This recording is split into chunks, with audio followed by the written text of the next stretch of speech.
뒤에서부터 하겠습니다. 뒤쪽이 더 어려우니까 뒷부분부터 하겠습니다. 66쪽에 촉탁등기가 나오는데요. 이 촉탁등기. 이 촉탁등기가 금년도 법무사 시험, 등기공무원 시험 양쪽에서 다 출제가 됐어요. 그래서 우리 시험에도 나오지 않을까 싶어서 집어넣습니다. 이 촉탁이라는 용어는 공권력의 공권력의 객체인 일반 국민이 공권력의 주체인 국가기관에게 뭔가 요구할 때 이때를 어떤 용어를 쓰냐면 신청이라는 용어를 씁니다. 행정법에서 공권력의 객체인 일반 국민이 공권력의 주체인 국가기관에게 뭔가를 요구할 때 이때는 신청이라는 용어를 쓰게 돼요. 그 다음에 공권력의 주체인 국가기관이 또 다른 공권력의 주체인 국가기관에게 뭔가를 요구할 때 이때는 신청이라는 용어를 쓰지 않고 위촉하고 부탁한다라고 해서 촉탁이라는 용어를 씁니다. 그러면 등기를 요구할 때는 이때는 등기를 신청한다라는 용어를 쓰는 거고 등기를 요구할 때는 등기를 촉탁한다 이런 용어를 씁니다. 그래서 요구라는 점에서 똑같기 때문에 이 신청에 관한 규정은 촉탁에도 준용이 돼요.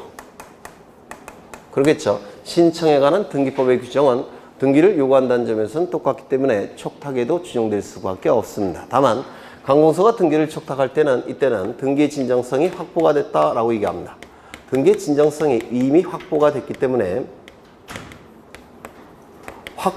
등기의 진정성을 확보하기 위한 규정은 여기 촉탁에 준용되겠습니까? 준용되지 않을 겁니다. 그렇겠죠. 그래서 이 등기를 요구한다는 점에서 신청과 촉탁은 같은 뜻이기 때문에 신청에 관한 등기법의 규정은 촉탁에도 준용될 수밖에 없습니다. 다만 등기의 진정성을 확보하기 위한 규정들은 촉탁에는 준용될 필요가 없습니다. 이미 확보가 됐다고 평가하기 때문에 그렇습니다. 그렇죠. 그래서 이 관공서의 촉탁 등기를 보실 텐데 예전에 했던 거예요. 4번을 먼저 보죠. 4번도 출제가 됐습니다. 등기공무원 시험에서 등기 촉탁을 할 수 있는 관공서의 범위라고 나와 있는데 이때 관공서는 당연히 공권력의 주체인 관공서를 얘기하겠죠. 그래서 국가나 지방자치단체를 의미하게 될 겁니다. 다만 국가나 지방자치단체가 아닌 공사 등은 공권력의 주체가 아니겠죠.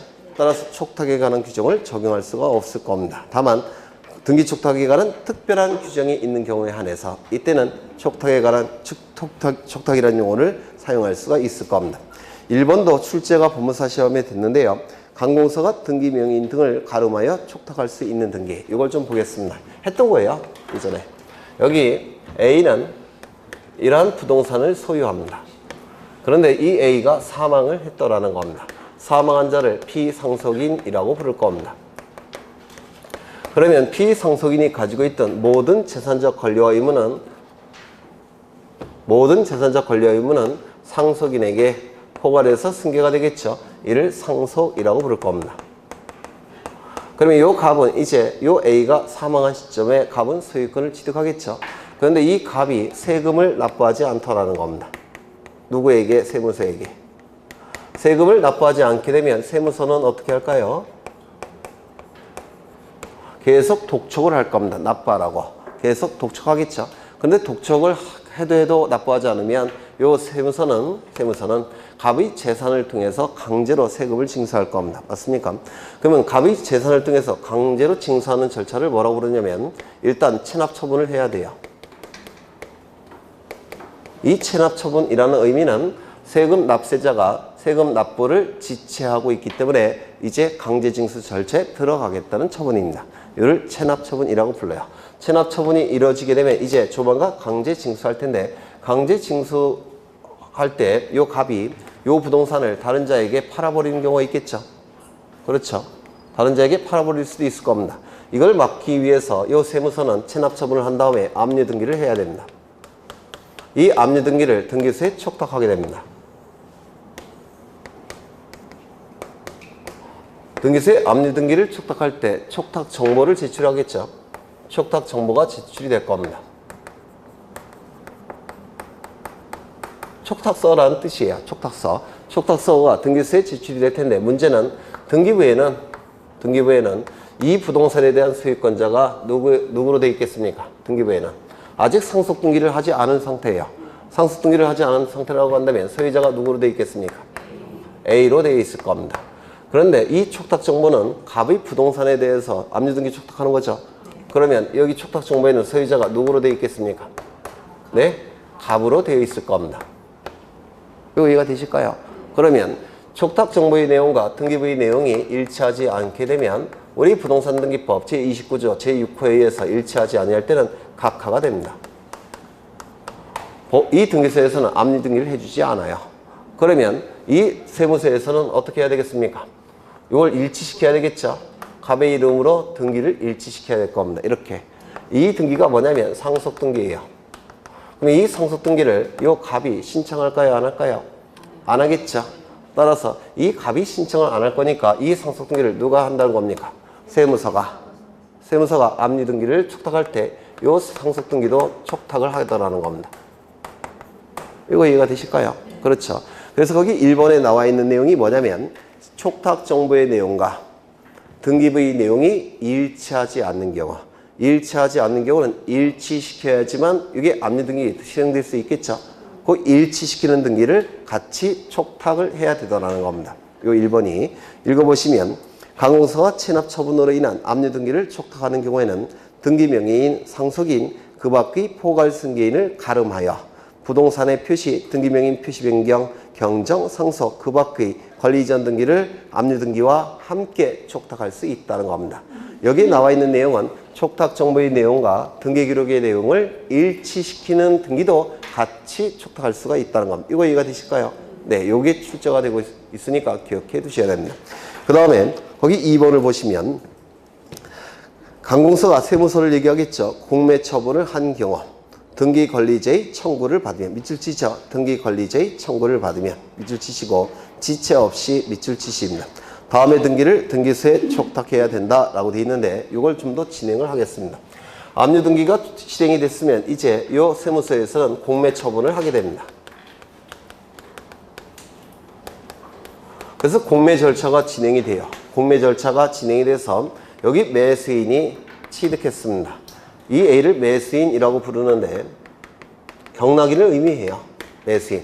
이 경락인을 국세징수법에서는 매수인이라고 부릅니다. 그리고 경락대금을 다 낸 시점에 소유권 취득하겠죠. 근데 국세징수법에서는 경락대금을 매수대금이라고 불러요. 매수대금을 다 낸 시점에 A는 소유권을 취득하게 될 겁니다. 그런데 이 취득한 소유권을 다른 자에게 처분하기 위해서는 등기를 갖춘 다음에 처분해야 되죠. 따라서 이 매수인 명의로 소유권 이전 등기가 실행이 될 겁니다. 이 소유권 이전 등기는 누가 해줘야 될까요?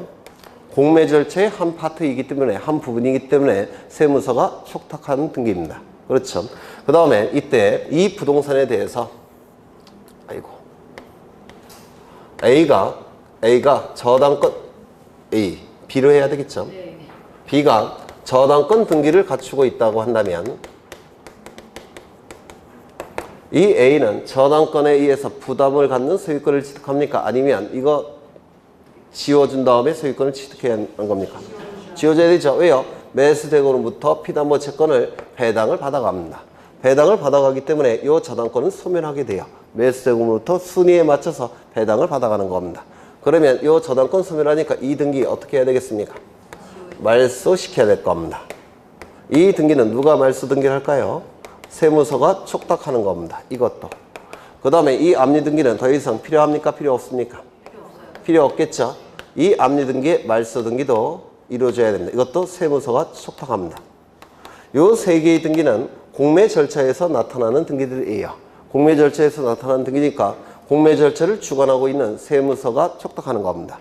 이것도 이 강제 징수의 목적을 위해서 세 개의 등기가 이루어지고 있죠. 따라서 이거는 동일한 목적을 위해서 하는 등기라서 일괄 촉탁합니다. 세무서가 일괄 촉탁하게 돼요. 예전에 일괄 촉탁 한번 하신 적이 있어요. 그렇죠.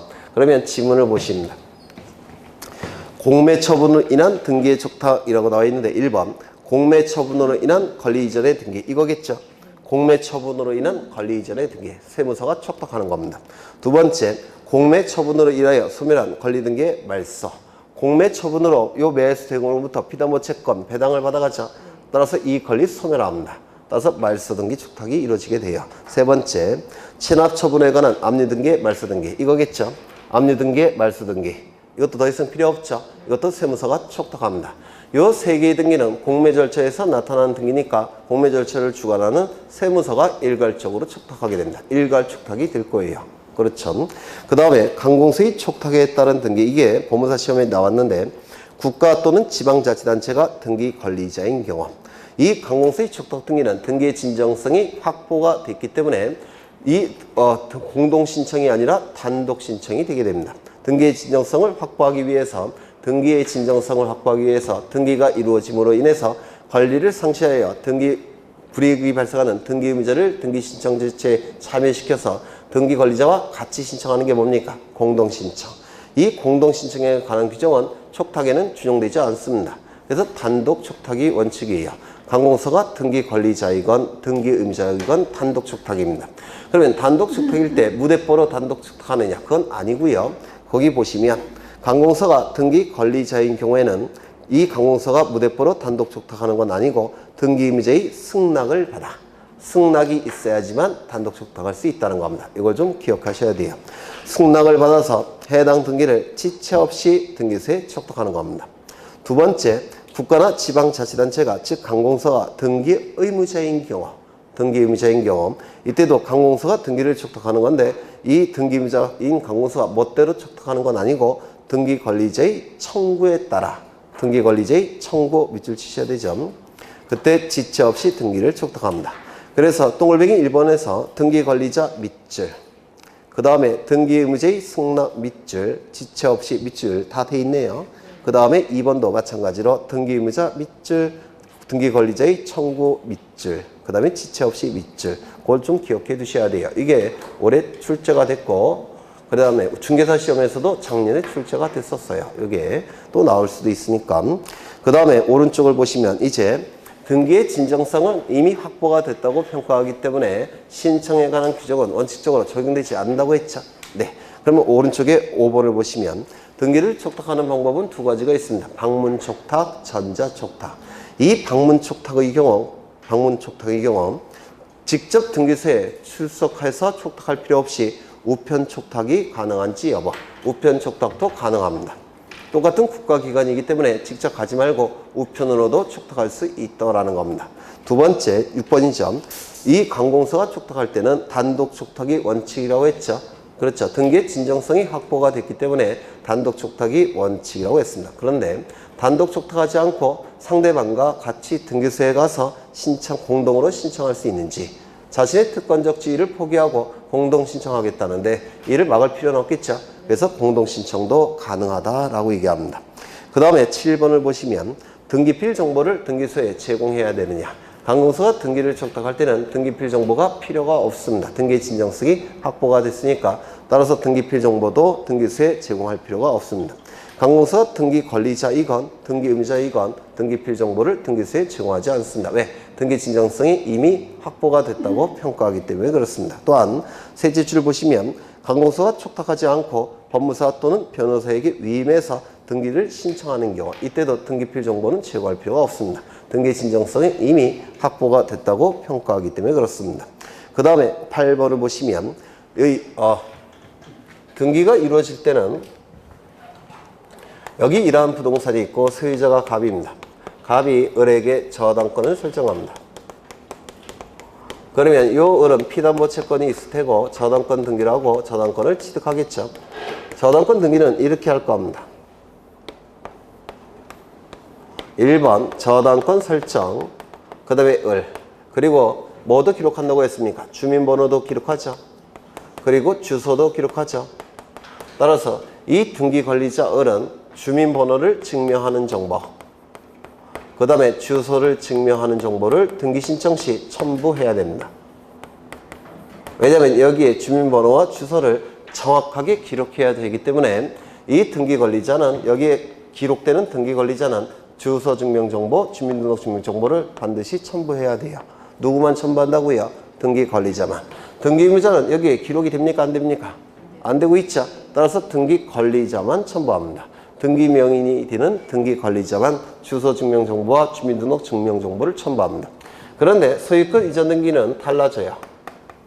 갑이율과 매매 계약을 체결합니다. 그리고 소유권 이전 등기까지 이루어지면 갑이 가진 소유권은 의뢰 소유권으로 바뀌겠죠. 그래서 이렇게 될 겁니다. 1번 소유권 보전 갑. 여기 주소도 기록되어 있을 테고 주민번호도 기록되어 있을 겁니다. 그 다음에 2번 소유권 이전 등기 을.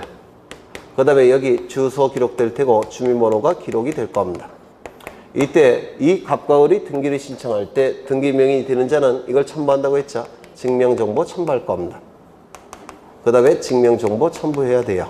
정확하게 기록을 해야 되니까. 그런데 이 소유권 이전 등기에서만큼은 요 갑도 뭘 첨부한다고요? 주소 증명정보를 첨부한다고 했습니다. 왜냐면 이 주소와 이 등기를 신청하는 자의 주소가 진짜 같은지 같은 주소인지 같은 주소면 같은 사람이겠죠. 그렇죠. 만약에 주소가 다르다고 한다면 무권리자의 처분행위가 되겠죠. 그렇죠. 이걸 방지하기 위해서 이 소유권 이전 등기만큼은 등기 의무자도 주소 증명정보를 첨부합니다. 꼭 기억하셔야 돼요. 주소 증명정보와 주민등록 증명정보는 누가 첨부한다고요? 등기 명의되는 등기 관리자가 첨부하는 게 원칙입니다. 다만 소유권 이전 등기만큼은 무권리자의 처분행위를 방지하기 위해서 등기 의무자도 뭘 첨부한다고요? 주소 증명정보를 첨부해야 됩니다. 소유권 이전 등기만 그렇습니다.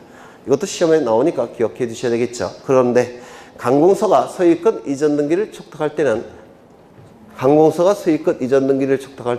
등기 의무자로 촉탁하건 등기 관리자로 촉탁하건 주소 증명정보를 첨부하지 않습니다. 무권리자의 처분행위가 나타날 리가 별로 없기 때문에 그래요.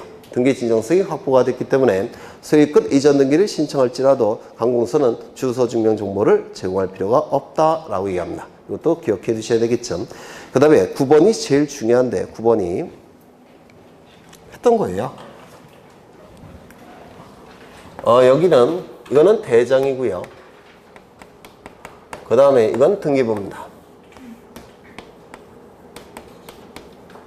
대장에 부동산 표시사항이 있을 테고 소유자가 기록될 겁니다. 여기도 부동산 표시사항이 갑구에 표제부에 기록되겠죠.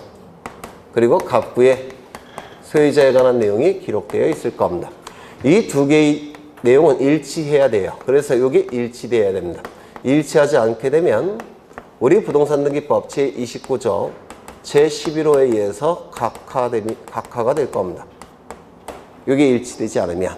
그래서 먼저 각하되지 않기 위해서는 먼저 일치시키는 등기를 먼저 한 다음에 그 다음에 원하는 등기를 신청해야 될 겁니다. 그런데 이 규정이 소유권의 등기 명의인이 신청할 때만 이 규정을 적용합니다.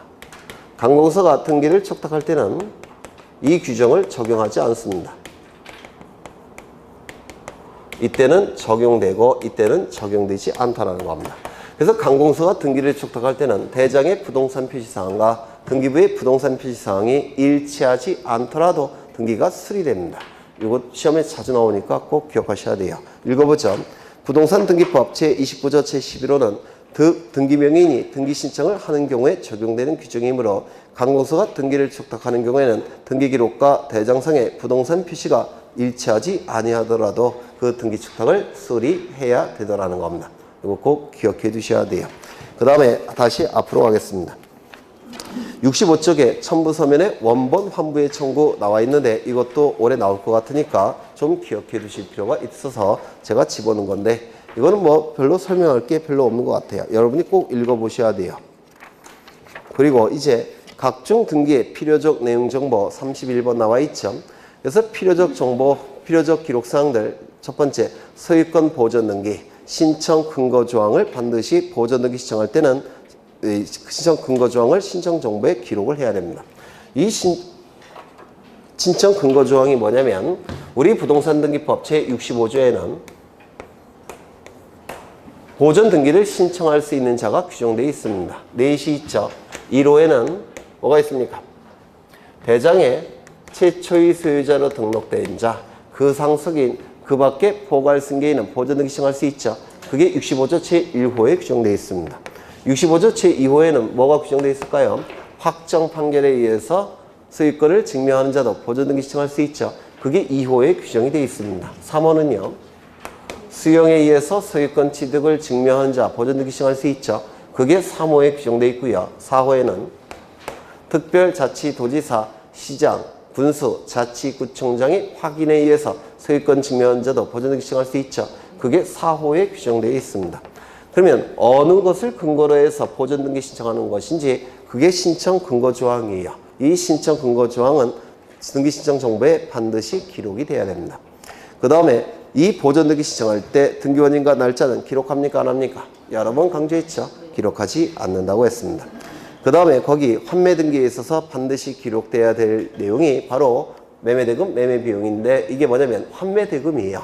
환매대금은 매매대금과 매매비용으로 구성되어 있습니다. 따라서 환매대금이 반드시 기록돼야 되죠. 그 다음에 지상권, 지역권, 전세권은 이건 뭡니까? 용익물권이죠. 용익물권은 전부도 설정할 수 있지만 일부도 설정이 가능하죠. 그래서 범위를 반드시 기록해야 됩니다. 범위를. 전부일 때도 전부라고 기록해야 됩니다. 일부일 때는 어느 지점부터 어느 지점까지인지를 기록해야 돼요. 그래서 범위는 용익물권에서 반드시 기록한다는 거.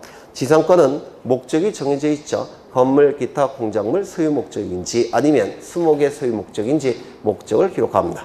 따라서 지상권은 목적과 범위를 반드시 기록해야 되고 지역권은 이건 용익물권이니까 범위가 기록될 테고 그 다음에 유역지, 승역지가 표시가 돼야 돼요. 유역지, 승역지. 그 다음에 전세권은 전세권 범위가 기록이 될 테고 그 다음에 전세금은 전세권의 성립요소죠. 그래서 전세금이 반드시 기록돼야 될 겁니다. 그 다음에 담보물건들은 그 밑에 게 담보물건이 있는데 저당권, 권리지일권. 이 담보물건은 누가 빌려갔는지 채무자, 얼마를 빌려갔는지 채권에 그 다음에 저당권부, 전세권부 저당권 또는 지상권부 저당권은 전세권이라는 표시, 지상권이라는 표시도 기록돼야 될 겁니다. 그 다음에 저당권부 채권지권은 채권의 표시도 기록돼야 되겠죠. 그래서 권리의 표시를 해야 되더라는 겁니다. 그 다음에 임차권의 경우에는 차임을 반드시 기록해야 되죠. 그런데 차임을 반드시 기록해야 되는데 채권적 전세라는 거 있죠.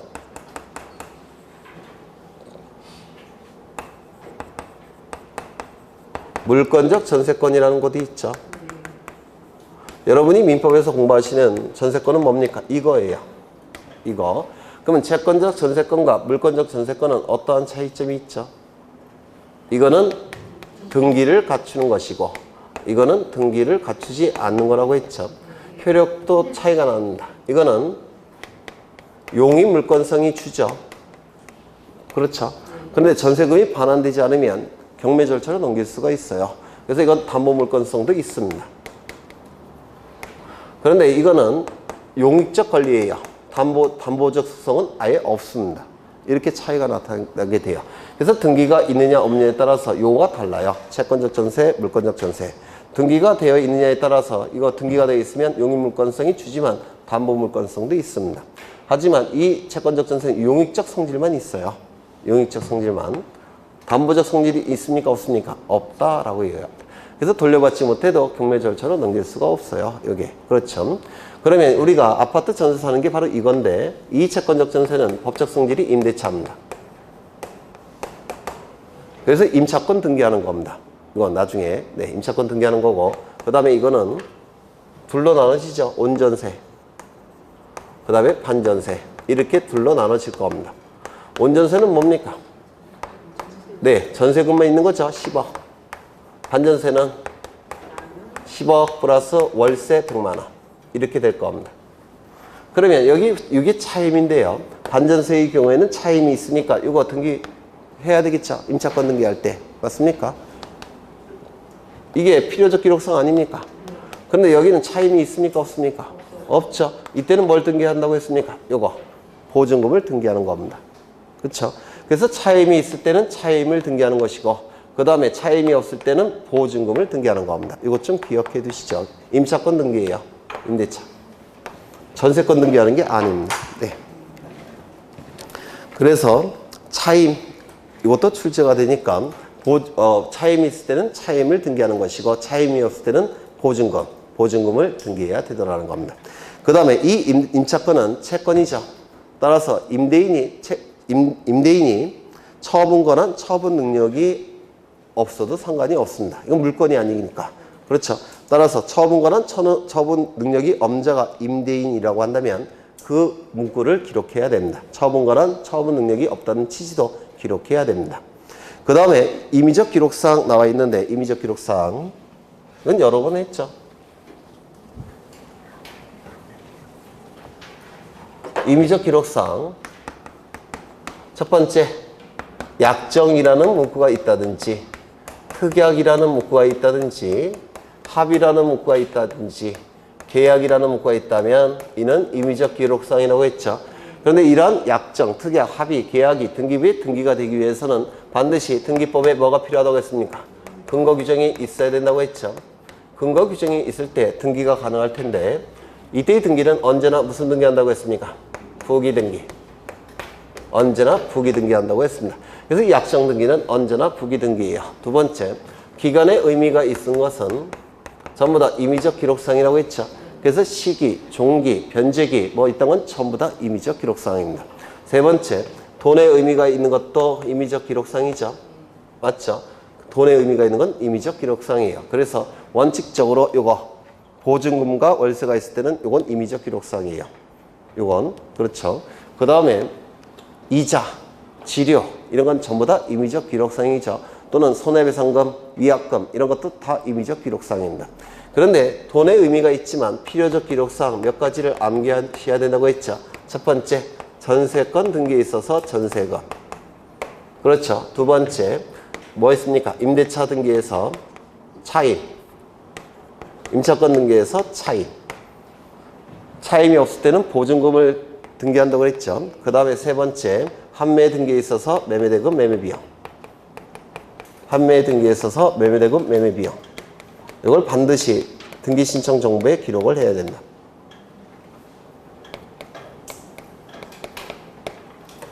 그 내용이 이제 쭉 나오게 돼요. 이것도 출제될 가능성이 대단히 높기 때문에 집어넣고요. 앞으로 가겠습니다. 이제 이의 신청을 볼 건데요. 이의 신청.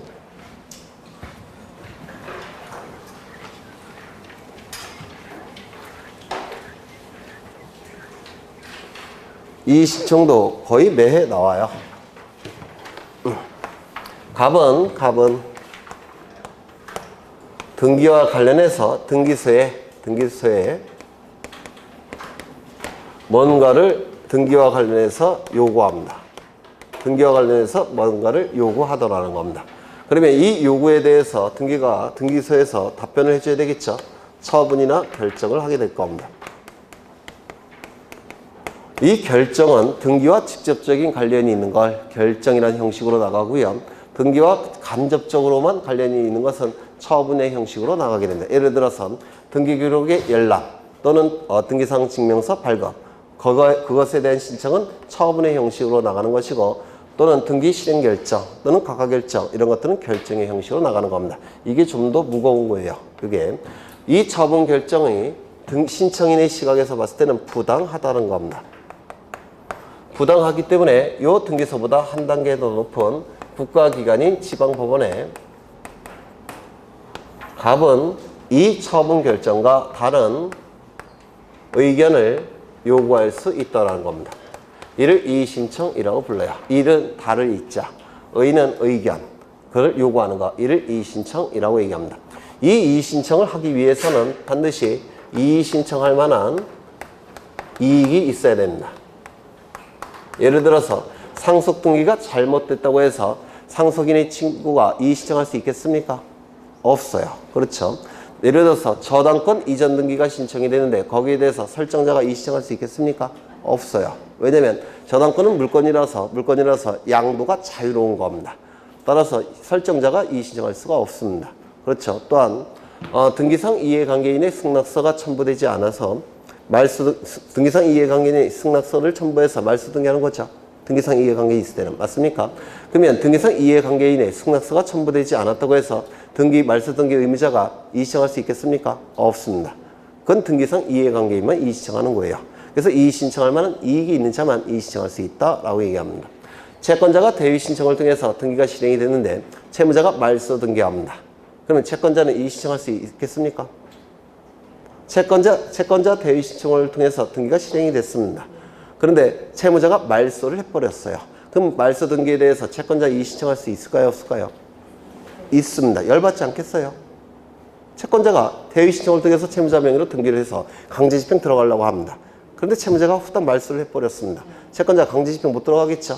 그러면 채권자 이의 신청할 이익이 있겠습니까? 있겠죠? 그렇죠. 그 이의 신청에 이익이 있는 자만 이의 신청할 수가 있습니다. 근데 너무 기니까 이걸 생략해서 이의 이익 이렇게 불러요. 이의 이익. 이때 이의 신청했다는 사실을 요거 가지고 출제가 되는데 첫 번째, 이의 신청은 기간의 제한이 있습니까? 없습니까?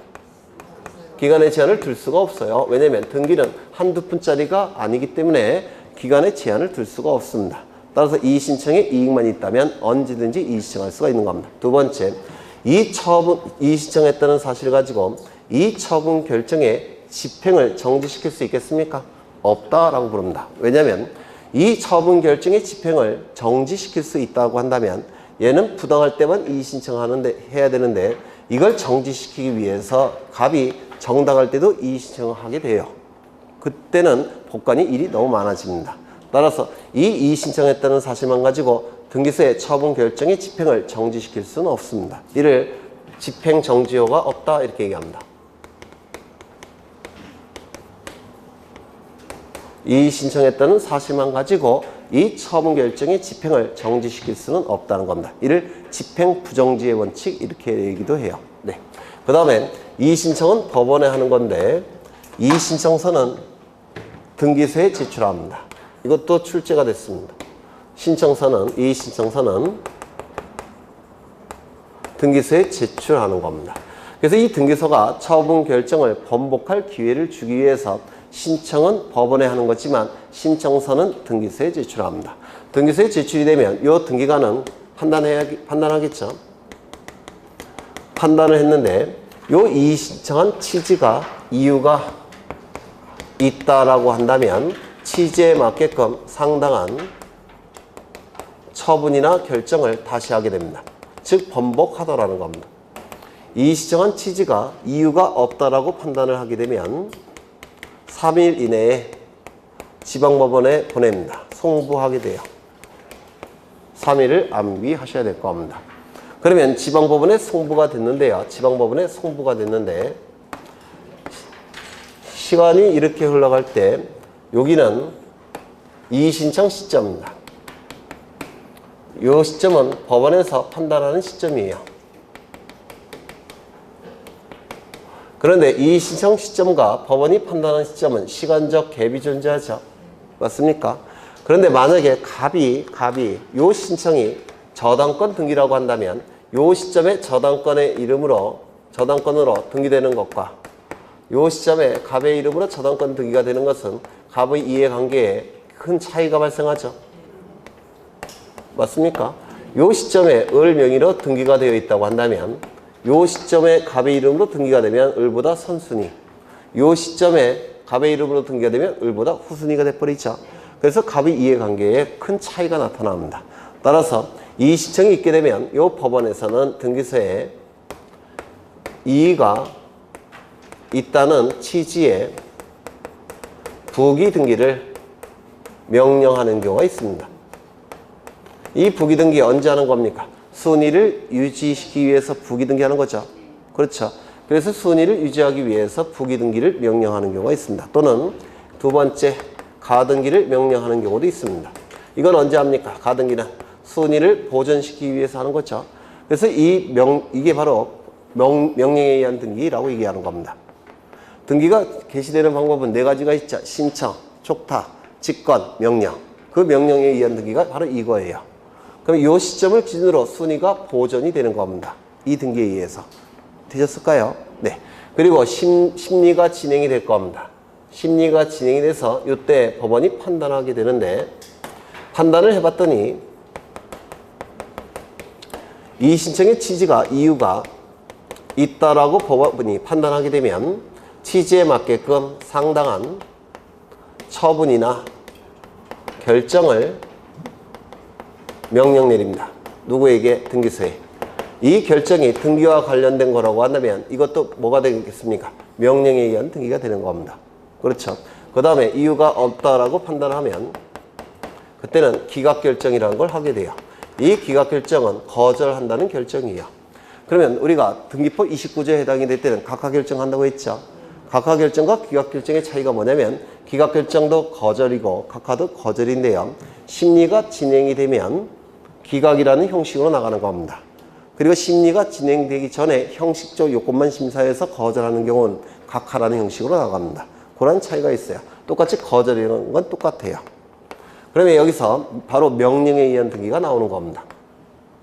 그래서 이 명령에 의한 등기는 이의시청 절차에서만 나타나는 겁니다.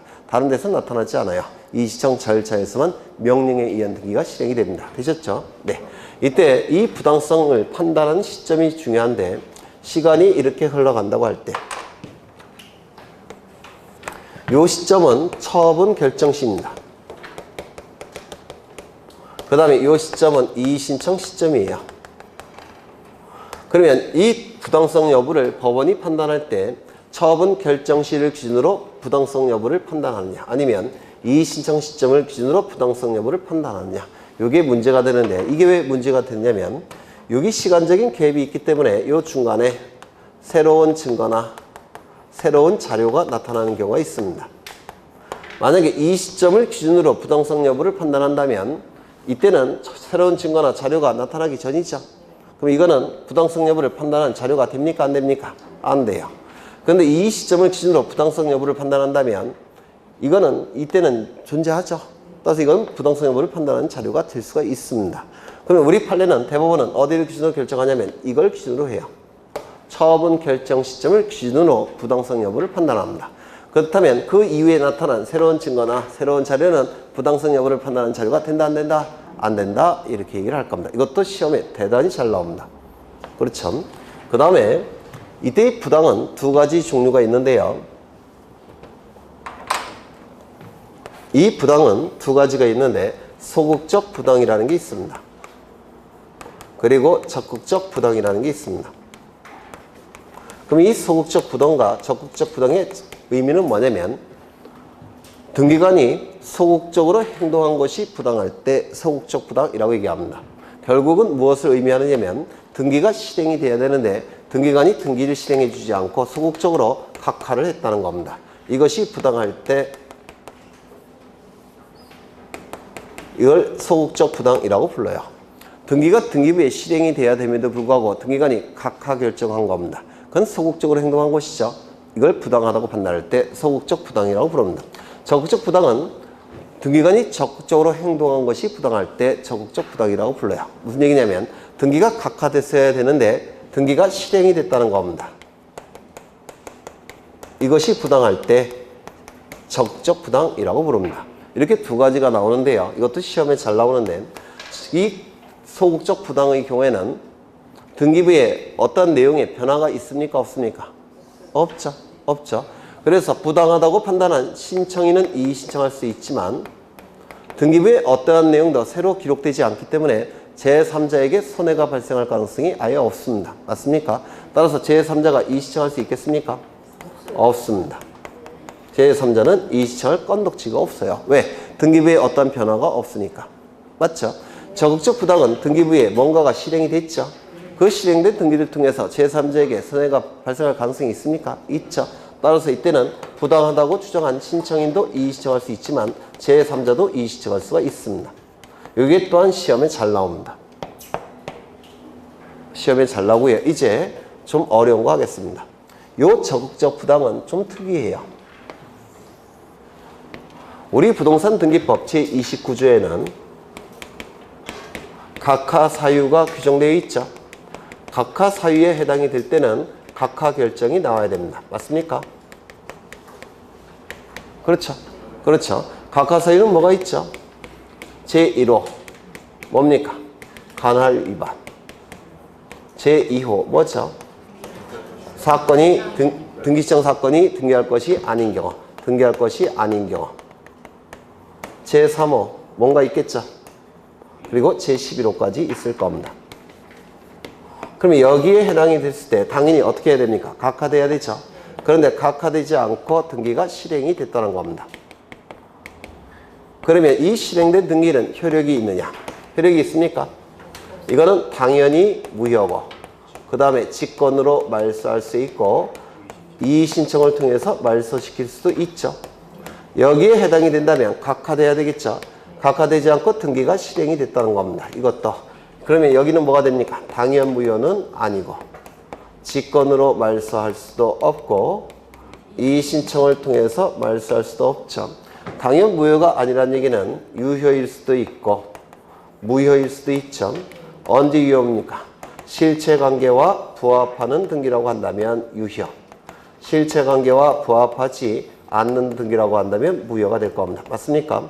실체관계 부합 여부는 이의신청 절차를 통해서 해결하는 게 아니라 민사소송 절차를 통해서 해결한다고 했습니다.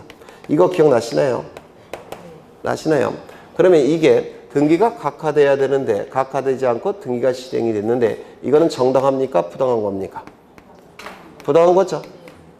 여기에 해당이 된다면 각하가 돼야 되는데 각하되지 않고 등기가 실행된 건 부당한 거죠. 무슨 부당일까요? 네?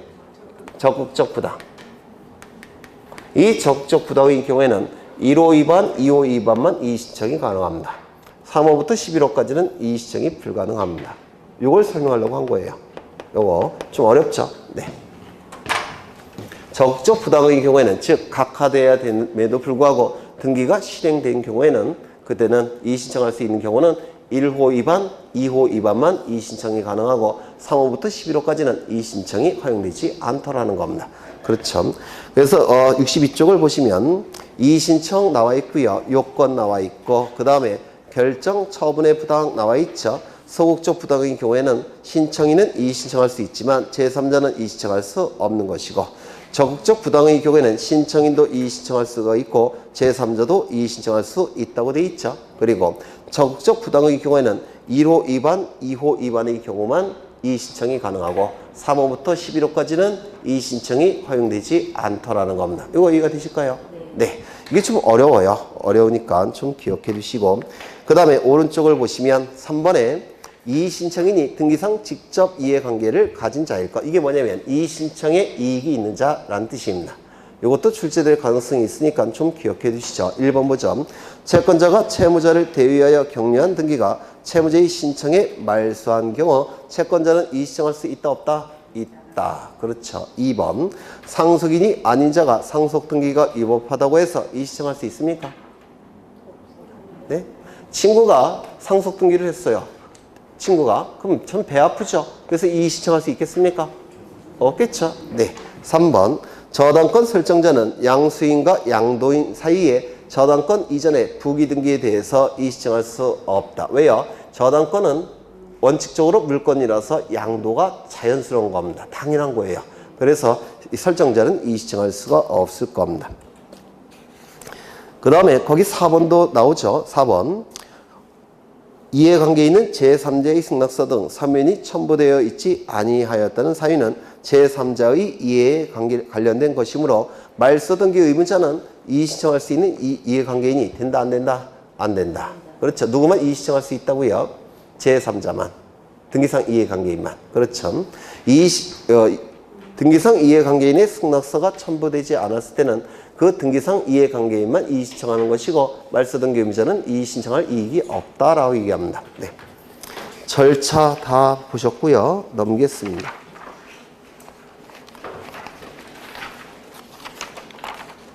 이제 신탁등기를 보실 건데 신탁등기는 신탁등기, 그 다음에 그 앞에 가등기, 그 다음에 가처분 등기. 우리 등기법에서 가장 난이도가 높은 거죠. 이게 그건 잠시 쉬었다 하겠습니다. 잠시 쉬는 게 아니라 10분이나 남았네. 네, 10분이나 남았으니까 하죠. 네, 신탁등기 하겠습니다.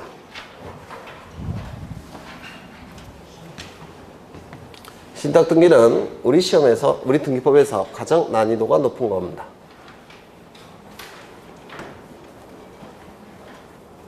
아마 다른 학원에서는 안 하는 것 같던데 왜요? 너무 어려워서. 신탁 등기를 보기 전에 먼저 명의신탁부터 봤죠. 우리는 여기 이러한 부동산이 있고 소유자가 갑입니다. 갑이 을과 명의신탁 약정을 합니다. 이때 갑을 명의신탁자라고 부르고 을을 명의수탁자라고 부를 겁니다. 그럼 이 명의신탁 계약의 의미가 뭐라고 그랬죠? 명의를 믿고서 부탁하는 약정, 등기 명의를 믿고서 부탁하는 약정, 이를 명의신탁 약정이라고 불러요. 그래서 이 등기 명의는 모든 등기가 다 가능해요. 소유권도 되고 지상권도 되고 전세권도 되고 모든 등기 명의는 다 믿고서 부탁할 수가 있어요. 그럼 이 약정에 의해서 이제 무슨 등기가 이루어지겠습니까? 보통 소유권을 기준으로 하죠. 소유권 이전 등기를 하게 될 겁니다. 누구의 이름으로? 을의 이름으로. 그러면 소유권이 변동이 됩니까? 대외적 소유권만 변동이 된다고 했죠. 대외적 소유권만 변동이 됩니다. 따라서 이 명의수탁자는 대외적 소유권을 취득할 테고, 그 다음에 명의신탁자는 여전히 대내적 소유권을 가지게 될 겁니다. 이렇게 소유권이 두 개로 쪼개집니다. 대내적 소유권, 대외적 소유권. 그러면 대내적 소유권은 뭐냐면 갑과 을 사이에서는 소유자가 갑이란 뜻이에요. 갑과 을 사이에서는 소유자가 갑이라는 뜻인데 이게 대내적 소유권이라고 얘기합니다. 대외적 소유권은 갑과 을을 제외한 나머지 사람들에 대해서는 소유권자가 을이라는 뜻입니다. 그러면 이건 진짜 소유권자가 누군지 잘 몰라요. 그렇죠. 그래서 이게 공시기능에 혼란이 발생합니다. 이게 갑과 을 사이에서는 소유자가 갑과 을을 제외한 제3자에 대해서는 소유자가 을. 그래서 공시기능에 혼란이 발생합니다. 공시기능에 혼란이 발생하니까 이 명의신탁 약정을 우리 부동산 실권자 명의등기에 관한 법률 90법에서 어떻게 합니까? 무효화시킵니다. 이게 무효화되니까 이것도 무효화될 수밖에 없습니다. 그렇죠? 이걸 명의신탁 계약, 명의신탁 약정이라고 부릅니다. 그래서 소유권을 두 개로 쪼갠 다음에 하나는 지가 갖고 다른 하나는 다른 자가 공시기능에 혼란이 발생하니까 금지되어 있는 겁니다. 그런데 신탁법상의 신탁계약은 얘기가 달라집니다. 갑이 을과 신탁계약을 체결합니다. 이 신탁계약은 갑은 신탁자 또는 위탁자라고도 불러요. 을은 수탁자, 부탁을 받는 자, 믿고서 부탁하는 자, 부탁을 위임하는 자, 다 이런 뜻입니다. 그러면 이 신탁계약은 갑이 을을 믿고서 권리를 부탁하는 계약, 이걸 신탁계약이라고 불러요. 이때의 권리는 모든 권리가 다 가능해요. 다만 가장 대표적인 게 소유권이니까 소유권 등기로서 보통 출제가 됩니다. 그러면 갑이 을을 믿고서 소유권을 부탁하는 계약을 체결했다면 소유권이 일단 넘어가야 되겠죠. 이때는 대외적 소유권, 대내적 소유권 이렇게 분할되지 않습니다. 그냥 소유권이 다 넘어가는 거예요. 대내적 소유권도 넘어가고 대외적 소유권도 같이 넘어갑니다. 그렇다면 무슨 등기해야 되겠습니까? 소유권 이전 등기를 해야 될 겁니다. 그런데 갑이 을을 믿고서 소유권을 부탁하는 이유가 있겠죠. 이걸 뭐라 부릅니까? 신탁의 목적이라고 얘기합니다. 신탁의 목적. 이 신탁의 목적도 등기가 돼야 돼요. 이게 바로 신탁 등기라는 겁니다. 이 신탁의 목적은 예를 이걸 들었죠. 갑이 아이들 교육을 위해서 미국으로 이민을 가고자 하는데 홀어머니가 걸립니다. 어머니가 자꾸 걸려요. 애들을 위해서는 이민 가야 되겠는데 이 어머니가 자꾸 걸려서 결정을 못 내리고 있습니다. 그런데 결정을 내렸어요. 이민 가기로. 어머니 걸리겠죠. 그래서 갑은 아파트 한 채를 을에게 넘깁니다. 갑이 아파트 한 채를 을에게 부탁하면서 이 아파트를 가지고 월세 나서 생활비를 어머니에게 네가 좀 보내드렸으면 좋겠다라고 부탁을 합니다. 그럴 수 있겠죠. 그렇죠. 그래서 아파트를 을에게 하나 넘기는 겁니다. 이때 A를 뭐라고 부르냐면 이익을 받는 자, 수익자라고 부릅니다. 그러면 이 을은 갑으로부터 아파트 넘겨받아서 월세 나야 되겠죠. 그리고 월세가 들어오면 이제 생활비로 계속 보내드리는 겁니다. 이게 신탁의 목적이 될 수가 있다는 겁니다. 그렇죠. 그러면 이때 등기가 이루어지는데 이 소유권 이전 등기, 소유권 이전 등기가 을의 이름으로 실행이 되면 을은 소유권을 취득합니다. 따라서 을은 뭐가 되는 겁니까? 등기 권리자. 갑은 소유권을 상실하게 돼요. 따라서 등기 의무자. 그래서 이 소유권 이전 등기는 등기 의무자 갑과 등기 권리자 을이 공동으로 신청하게 됩니다. 그래서 얘가 등기 의무자, 등기 권리자 이렇게 공동으로 등기를 신청할 겁니다. 소유권 이전 등기는. 그리고 소유권이 넘어가는 겁니다.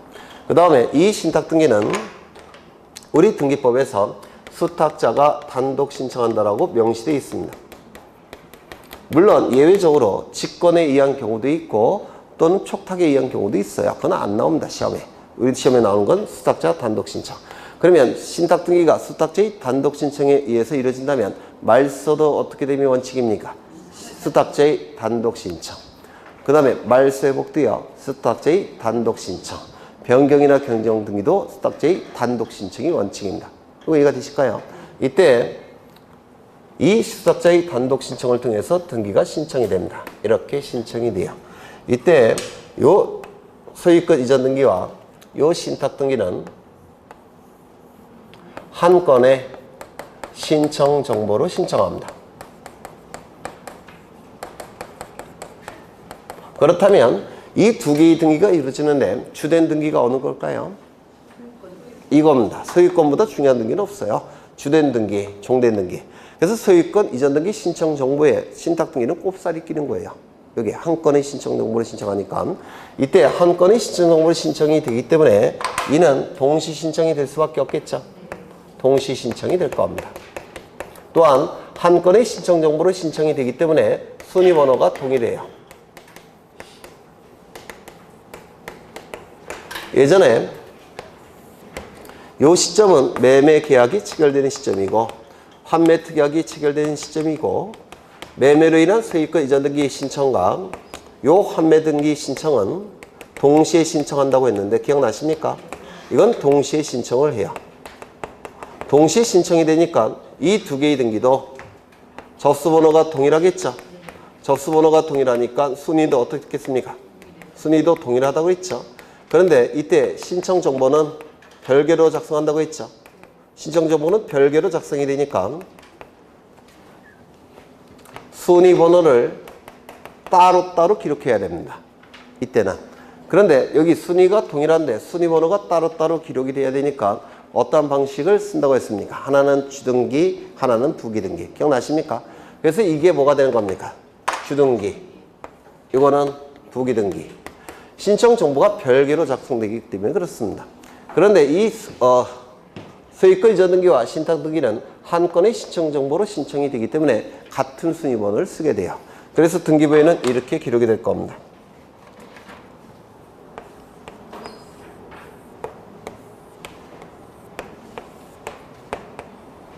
1번 소유권 보전 가. 여기는 등기 관리자와 기타를 기록하는 칸이에요. 그 다음에 2번 소유권 이전. 등기원인은 신탁이 될 겁니다. 등기원인은. 그리고 여기 을. 이렇게 을의 명의로 등기를 합니다. 이 을은 소유권을 완전하게 취득한다고 했죠. 대내적 소유권, 대외적 소유권을 다 취득합니다. 그렇다면 취득한 소유권을 자유롭게 행사할 수 있습니까? 사용수익 처분을 자유롭게 할 수 있습니까? 없겠죠. 신탁의 목적에 의해서 제한을 받는다고 했죠. 따라서 을은 신탁의 목적에 의해서 제한을 받는 소유권자라는 의미에서 수탁자 을 이렇게 기록합니다. 수탁자 을. 그 다음에 여기를 반으로 쪼갠 다음에 여기다가 신탁의 목적을 기록한다고 했죠. 아이들 교육을 위해서 미국으로 이민을 가려고 하는데 어머니가 더 이상 기록할 수가 없어요. 왜? 너무 협소하니까. 그래서 신탁의 목적은 여기다가 직접 기록하는 게 아니라 별도의 장부를 만다고 했죠. 별도의 장부가 뭡니까? 신탁 원부. 신탁 원부에다가 이제 기록을 하게 됩니다. 신탁의 목적을. 그러니까 아이들 교육을 위해서 어쩌고 저쩌고 이렇게 할 겁니다. 그리고 신탁 원부는 번호가 부여되어 있는데 이 번호를 신탁 원부의 번호를 여기다가 기록합니다. 그리고 여기다가는 뭐라고 표시하냐면 신탁 이렇게 표시해요. 그리고 신탁 원부의 번호가 여기 작게 기록되어 있습니다. 이걸 신탁 등기라고 부릅니다. 그렇다면 만약에 신탁 부동산이 여러 개라고 한다면 신탁 부동산이 등기부가 다 따로 있겠죠. 다 따로 있으니까 신탁 원부도 다 따로 있어야 되겠죠. 그래서 이 신탁 원부는 부동산 개수만큼 존재하는 겁니다. 신탁 부동산 개수만큼 존재한다는 거. 이것도 출제가 됐어요. 신탁 원부는 신탁 부동산 개수만큼 존재한다는 거. 되셨을까요? 네. 이때 이 신탁 등기는 가등기가 가능한데요. 신탁의 가등기는 여기다가 가등기를 기록하면 돼요. 단 여기다가도 가등기 표시해야 됩니다. 그래서 소유권 이전의 가등기, 신탁의 가등기 이렇게 표시해서 신탁 가등기를 할 수가 있습니다. 하나 더. 이때 수탁자, 명의 수탁자가 2명이라고 한다면, 3명으로 하죠. 3명이라고 한다면 등기부에도 3명이 기록돼야 되겠죠. 이때의 소유 형태는 뭐라고 했습니까? 공유 합의요? 공유. 왜?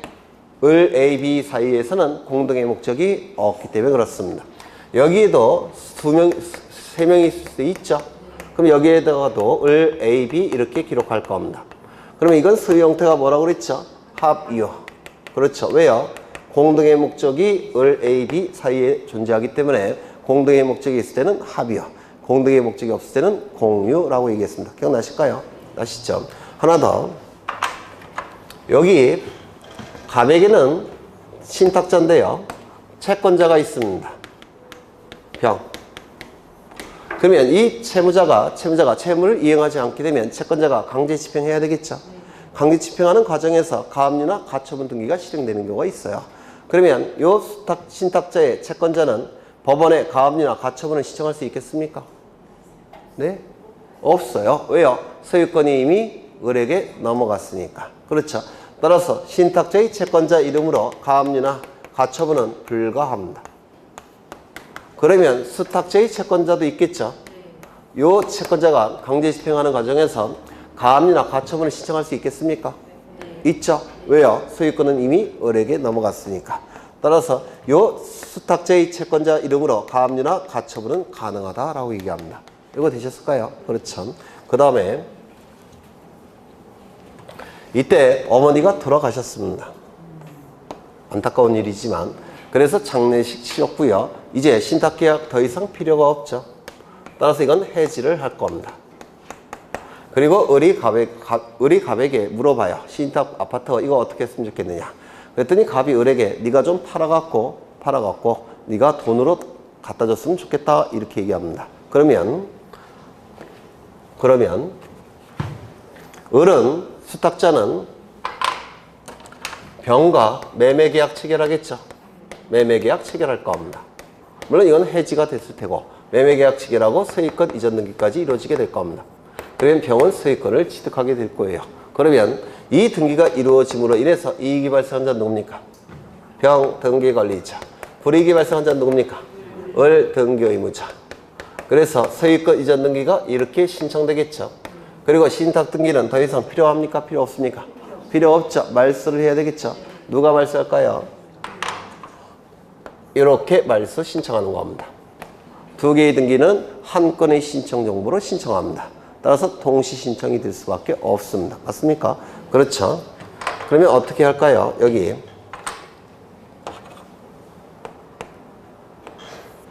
3번 소유권 이전, 그 다음에 병 이렇게 등기가 될 겁니다. 그렇죠. 그 다음에 여기를 이렇게 잘라서 여기를 말소 등기를 하게 돼요. 2번 신탁 등기 말소 하겠다고 공시하고 여기를 말소합니다. 이를 신탁 등기의 말소 등기라고 불러요. 이거 네. 그리고 아까 이 신탁 등기는 주등기하고 있죠. 이걸 기준으로 하기 때문에 그래요. 이걸 기준으로 하기 때문에 전부 다 주등기 하는 겁니다. 신탁 등기는 주등기예요. 되셨을까요? 이런 경우도 있을 겁니다. 갑이 을에게 이렇게 얘기합니다. 팔아서 돈으로 보낼 필요 없이 네가 우리 어머니 잘 모셔줬으니까 네가 가져라 이렇게 얘기할 수도 있을 거예요. 물론 현실에서는 없어요. 이런 상. 그걸 뭐라고 부르냐면 수탁자의 고유 재산이 되었다라고 얘기합니다. 이제 사용수익 처분이 자유로운 고유 재산이 되었다는 뜻이에요. 수탁자의 고유 재산이 되었다. 이거 네가 가져라 이렇게 얘기를 하더라는 겁니다. 그러면 수탁자의 고유 재산이 됐다는 것을 등기부에 기록을 해야 됩니다. 맞습니까? 그러면 이렇게 등기합니다.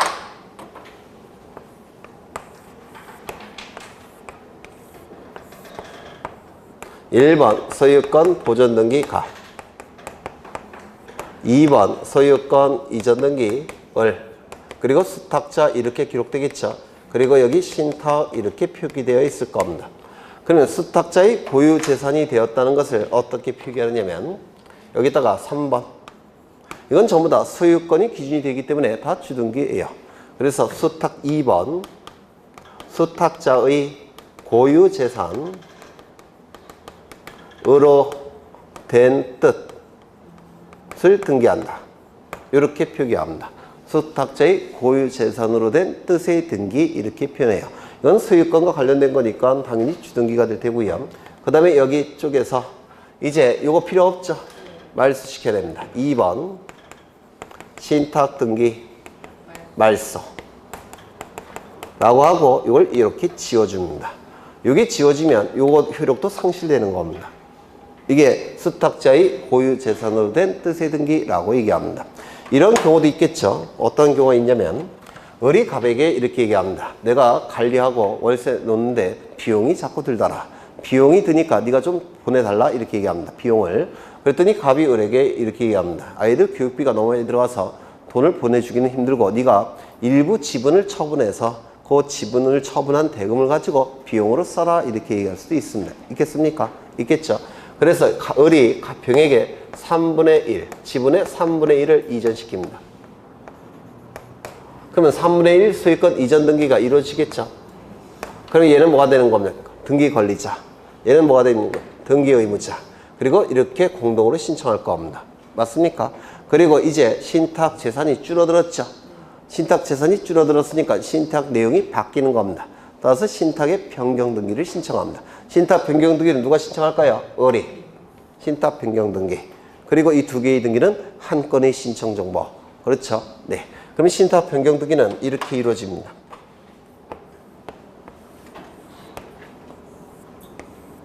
다 출제가 됐던 것들이에요. 1번 소유권 보전 갑. 2번 소유권 이전 수탁자 을. 그리고 여기 신탁 이렇게 기록되어 있을 겁니다.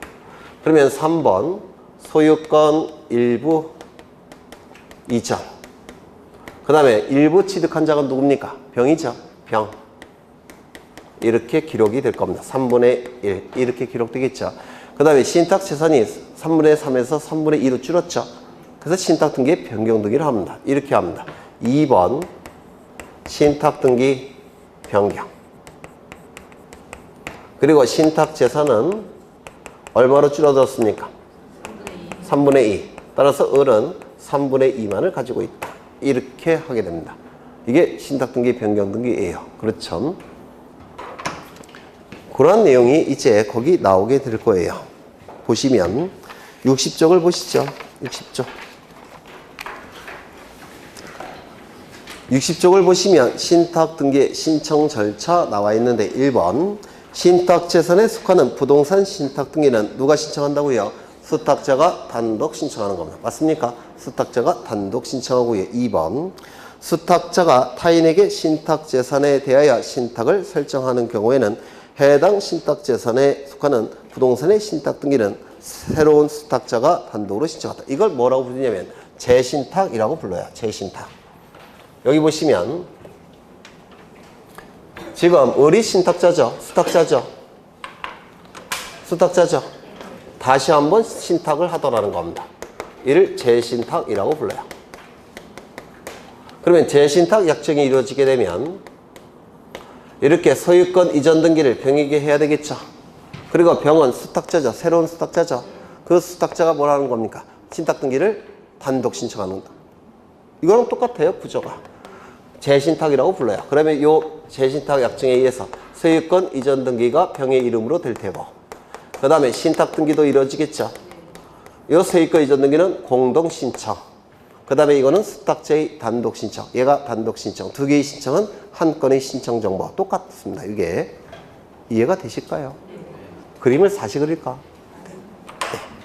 그 다음에 3번 수익자나 위탁자는 수탁자를 대위하여 신탁 등기를 단독으로 신청할 수 있다. 이건 빼먹었네. 여기 보시면 을은 소유권 이전 등기는 공동으로 신청하고 요 신탁 등기는 수탁자가 단독 신청함이 원칙 있죠. 맞습니까? 그리고 두 개의 신청은 한 건의 신청 정보로 신청한다고 했습니다. 그런데 을의 입장에서는 신탁 등기는 하기 싫을 수도 있어요. 그렇죠. 제한을 받으니까. 그래서 요 을이 소유권 이전 등기만 신청하고 신청 정보에 이 신탁의 내용은 쏙 빼놓다는 겁니다. 안 하더라는 겁니다. 그러면 이때 요 신탁자나 요 수익자는 요 신탁 등기를 대위 신청할 수가 있습니다. 그러면 이 대위 신청한다는 얘기는 한 건의 신청 정보로 신청한다는 겁니까? 별도의 신청 정보겠습니까? 별도겠죠. 그러면 이 대위 신청의 경우에는 동시 신청이 될 수 있습니까? 없습니까? 없겠죠. 이건 나중에 신청하는 겁니다. 대위 신청은. 그렇죠. 그 다음에 수탁 수익자나 위탁자는 수탁자를 대위하여 신탁 등기를 단독으로 신청할 수 있다. 그 다음에 신청 방법을 보시면 신탁 등기 신청은 해당 신탁으로 인한 권리의 이전 등기의 신청과 함께 한 건의 신청 정보로 일괄하여 신청한다 이렇게 돼 있죠. 그렇죠. 그래서 소유권 이전 등기를 기준으로 하면 돼요. 소유권 이전 등기 신청과 신탁 등기는 한 건의 신청 정보. 따라서 동시 신청이 될 수밖에 없고 순위도 같은 순위 번호를 쓸 수밖에 없다라고 했습니다. 그 다음에 다만 수익자나 위탁자가 수탁자를 대위하여 신탁 등기를 신청하는 경우에는 그러하지 아니하다. 이는 한 건의 신청 정보가 아니라고 했죠. 별도의 신청 정보가 될 수밖에 없을 겁니다. 수탁자가 여러 명인 경우에는 공유 합의요. 신탁의 목적이라는 공동의 목적이 있으니까 공유 합의요. 합의요. 그렇죠. 합의라고 표기할 테고. 그 다음에 신탁 가등기도 가능하다고 했죠. 소유권 이전에 가등기하면서 신탁에 가등기도 한다고 했습니다.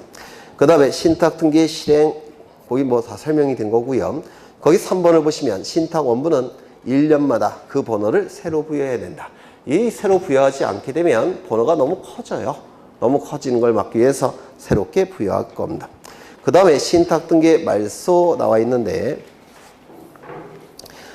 거기 1번을 보시면 수탁자가 신탁 재산을 제3자에게 처분하거나 신탁이 종료되어 신탁 재산이 위탁자 또는 수익자에게 기속되는 경우에는 권리 이전 등기와 신탁의 말소 등기는 마찬가지로 한 건의 신청 정보로 신청하여야 한다. 맞겠죠? 네.